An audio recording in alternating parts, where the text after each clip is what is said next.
Okay, so Pierre, Paul Driving School, if you have a real brick and mortar, can you build Web 2.0 and point them to the money site with no issues? Yes.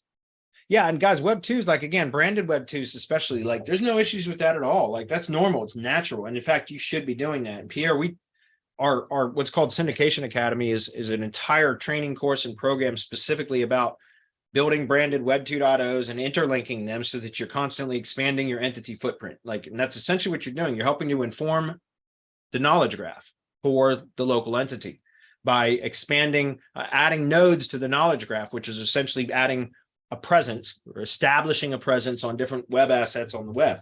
Web 2.0's assets, social media, like all different kinds of sites out there. And so that's what Syndication Academy is really all about. Originally, it was about syndicating content to these branded profiles. We've moved away from syndication being the kind of primary mechanism for results to now establishing a presence on as many kind of high authority properties out there as possible, optimizing that profile and interlinking with as many other profiles as possible. If that makes sense, because again, it's about creating an association between properties for one specific brand or entity, local entity, if that makes sense. So you're informing the knowledge graph, you're expanding that knowledge graph and helping establish or strengthen the entity. And that's what I've said for tree service contractors. When we apply this consistently and over about 5 months, it just kind of reaches like a critical mass or a tipping point where everything kind of just blossoms and it becomes damn near unmovable.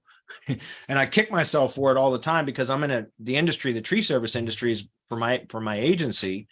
And it's a seasonal business. And so every year in November, I get a lot of my tree service contractors that I've optimized for the year that can't pause their subscriptions or pause their services until spring. And I hear that shit every single winter. Like, hey man, because it's slow, we just want to pause our services until spring and then we'll restart in the spring. The problem is spring comes and they're still ranking.